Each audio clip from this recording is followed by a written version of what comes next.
The word worship is beyond this earthly realm.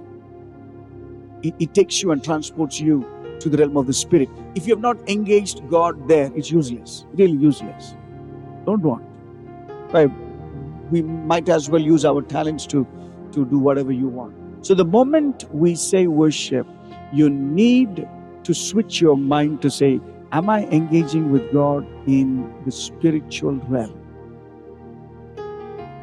If that's not there, it's a waste of time. We can have good fun, we can laugh together, we can do a lot of things. And another point about worship is the deception that sometimes we can fall prey to is we can be part of a worship team and not enjoy the fruit of fellowship. What is the fruit of fellowship? The fruit of fellowship with God is if we now, like what John writes, now we don't know what it shall be, but when we see Him, anybody? When we see Him,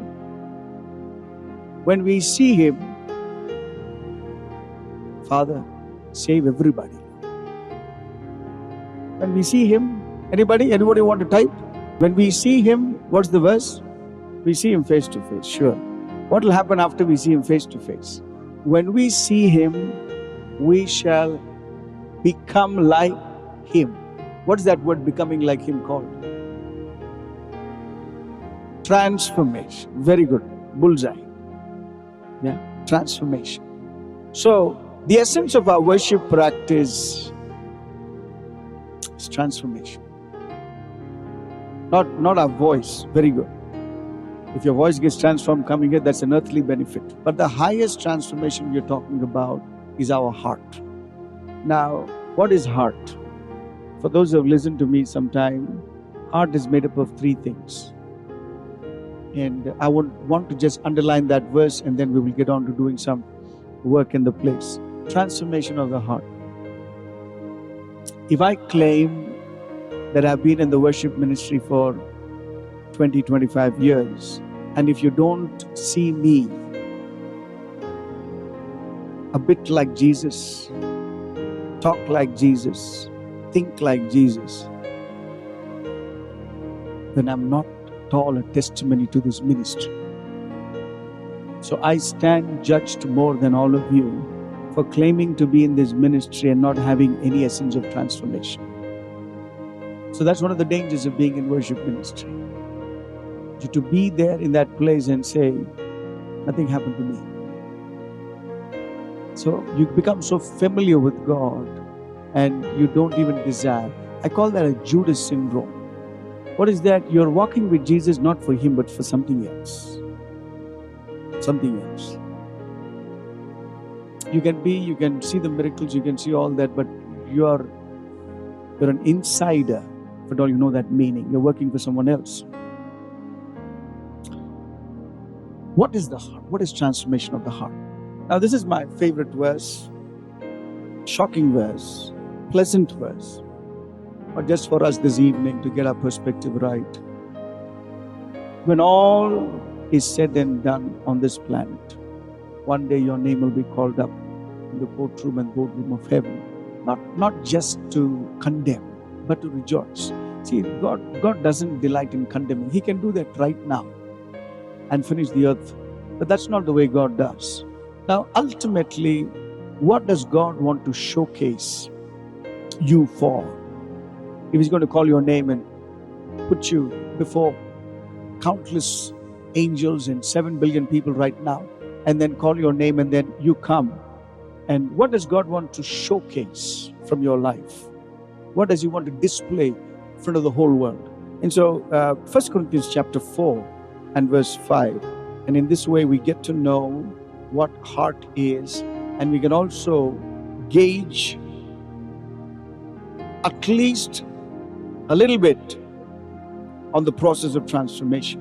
1 Corinthians chapter 4, verse 5. Therefore, judge nothing before the appointed time. A couple of things in perspective. There's something called judgment. If we are feasting on the love of God and not moving toward the judgments of God, we are immature.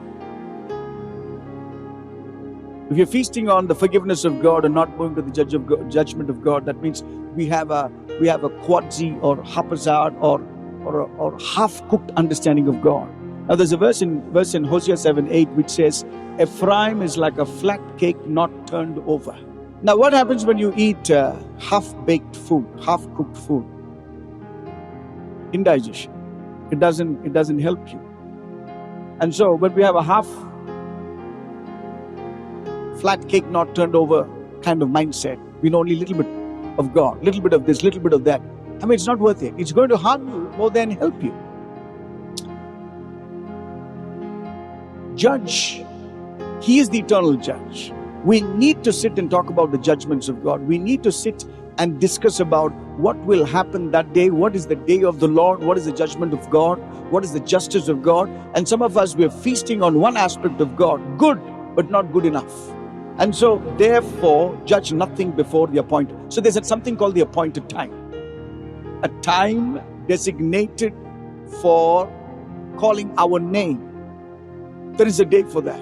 For all that we did, seen, unseen, visible, invisible, everything is going to come out for a display for the appointed time. So hold on. Now, why that person, why the wicked are prospering, why the righteous are being judged, why there's so much of persecution, why God is not coming in and intervening, all these. Hold on. Judge not before the appointed time. What's the next line? Wait until So look at this verse is fully loaded. Judgment, appointed time, the Lord will come. Wait. So the early church, the last days began 2,000 years ago. One of the reasons is we train ourselves to live. Every generation is asked to live as if we are living in the last days. That's how we are called. And last days is the last 2,000 years. And so the church is living in the light of His coming.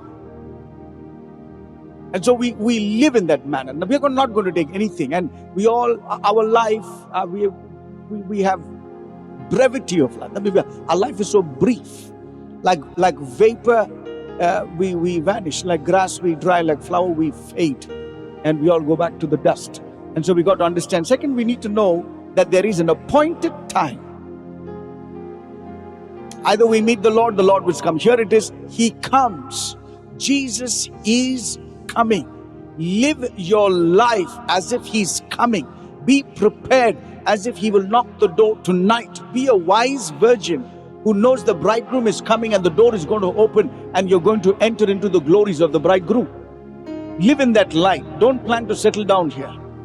Live as Peter says, live as sojourners. Live as those who are just traveling through and we are gone. We leave some footprints behind. And all what's going to happen to each of us is we live in the memory of people.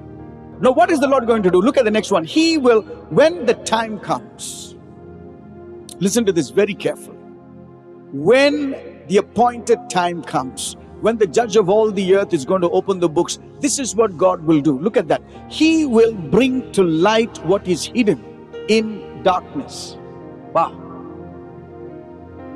The day is going to expose hidden stuff. It's not a pleasant thing. But let me tell you, the end of the matter is more nice than the matter that's going through. God will bring hidden stuff to light. Somehow, God will expose those things. The next word, I think you have the word expose there. And will expose the what of the heart? Heart is made up of motives, thoughts, and attitude. This is heart. Always remember the MAT, motives, attitudes, and heart. Heart is not just the cardia, the auricles and the ventricles, the pipes coming out, the blood coming in, purification process, the catharsis, the catheter, and all those things they attach to. Okay, that is the human, but the real heart is your motives. Now, what is God going to bring? Why did I say transformation and come to this verse? Once our heart is transformed, this is what God will put on display. The process, the essence, the goal of transformation of the heart will be on display. Not our songs, not our music. But that which will bring praise to God and to man is a transformed heart. So all the songs I sing, all the meetings I attend, the conferences I go, we put in all the effort. And if we go back with this kind of heart, and this is going to get exposed that day. Exposed means, what is exposed? Exposed is something that is done probably not with your permission also. If we are there to say, we say, only that part you show me where I put the mic like this, 4 cameras were there, I looked almost like an angel. People, let them be blessed. I pray that day, you will not look at me and I will not look at you and say, oh my goodness, this is what you are, I never knew. So God is going to bring to light that which no one has seen. But the longing of human heart is to be seen. We long. This worship ministry is got an invisible virus of making the self be put on pedestal. Where's my picture? Can my picture be featured here? Can I be seen? Can I do a video recording? Nothing wrong. We all know now, but the motives are going to be judged. Motives. God will bring to light that which no one has seen. So after all, I don't think God is interested in bringing a worship production there and say, you see, this is a worship production that this person did and millions attended. We already given our report here. The Lord is not interested in that. I went here, I went to so many places, I did that. Fine, good. You receive praise from men, over. But what God is interested is to bring to light that which no one has seen. He will expose what no one has seen. If you've been in the wilderness alone worshiping God, that will come. Your longing in the island of Patmos will come. You're walking through the valley alone, you've lost everything, will come. What some of our Muslim friends and believers are doing in the Middle East will come, where no one has seen. And sometimes we get caught with the scene ministry that's happening on the media. I think God is going to look beyond that. And then the last line is a consolation. What's the last line? At that time, we began with the time and we're closing the time. At that time, God is not just going to expose this to condemn. The verse is a consolation. At that time, each will receive praise from God for hidden stuff. So I pray your secret place will be secret. Don't message people, I'm going for prayer 3 hours. This is my prayer room. Today I studied 4 chapters. Secret is secret. He who dwells in the secret place of the nothing is revealed there. The word intimacy can be broken down. This is not mine, this is from another preacher. Intimacy. God is doing that on the last days. And He's clicking pictures of our intimacy so that He will bring it to display that day. And that will receive praise. Your secret place has got the Savior's eyes. And that will be rewarded one day. That. And so as much as transformation happens on the inside, God is interested in that.